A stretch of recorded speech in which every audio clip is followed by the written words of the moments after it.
Hello again. We're in Walter Burkert, Ancient Mystery Cults.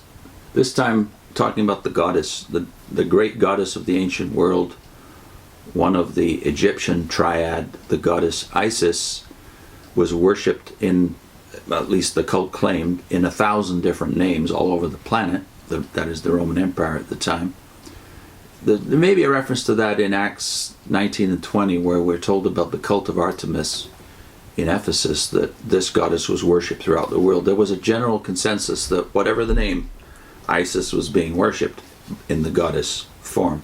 So the goddess is back in my 2 generations since I grew up. The goddess is back in our culture. What was the appeal of the goddess in ancient times? Well, Burkert, in this book published in 1987, by the way, which I read about 5 years ago, Burkert points out the appeal of Isis. Here he goes.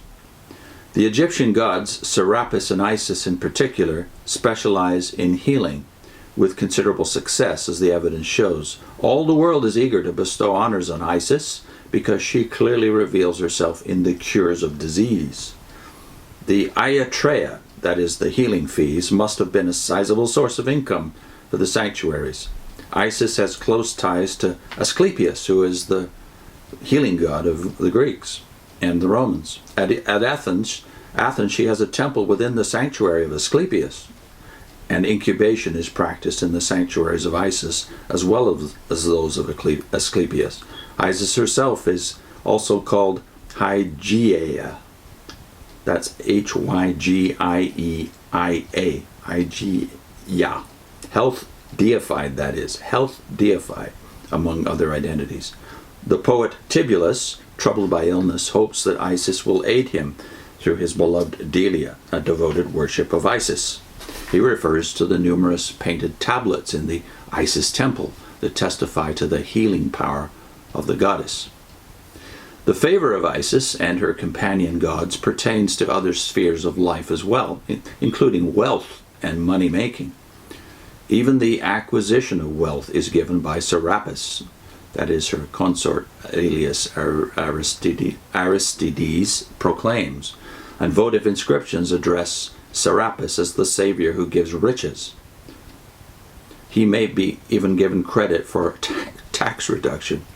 If the motive for dealing with such gods is salvation, it is a quite practical, here and now salvation that is hoped for.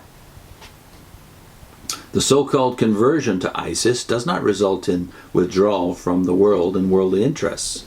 On the contrary, the runaway student who had been roaming wildly through the Greco-Roman world now finally becomes integrated into respectable society. He starts his career as a lawyer in Rome and proves to be quite successful. This is felt to be a result of the favor of Isis and Osiris, the supreme Egyptian god of the Egyptian triad. And we should note there that, contrary to the propaganda of the anti-church constituency in the modern YouTube community, the pagans don't have a trinity. They have triads, and this is the most famous of those triads: Isis and Osiris and their child Horus. They, that is the Egyptian triad, are givers of riches, quite deservedly in this case, because the repeated initiations had literally cost a fortune and deprived the man from Medora of all his father's inheritances. Indeed, the man's success is so remarkable that it arouses envy. This brings on a new nervous crisis with anxiety, sleep disturbances, and nocturnal visions. The initiation, therefore, must be repeated once again. The god then personally assures the ambitious man that he should pursue his glorious career without qualms. So professional stress is alleviated by a religious hobby. It's not religion in the sense that we understand the world if we're Jews or Christians, the worship of the deity with one's whole soul, body, and mind. Professional stress is alleviated by a religious hobby, with the mystery god taking the position of psychiatrist. On a general and more basic level, Isis is credited with power even over destiny, that is fate. She has the authority to forestall impending death and to grant a new life. This most precious gift of Isis, the gift of life, is described in authentic Egyptian sources as well as in the Greek versions of the cult, but it evidently means life in this world of ours. So he spends a lot of time in this book on the Egyptian option to Judeo-Christianity, and admits it's got a general appeal. It still has a general appeal, which might explain the rise of the goddess from the dead, since Christianity no longer became the religion of choice, and I would say in my youth it was the religion of default for the Western world, but no longer.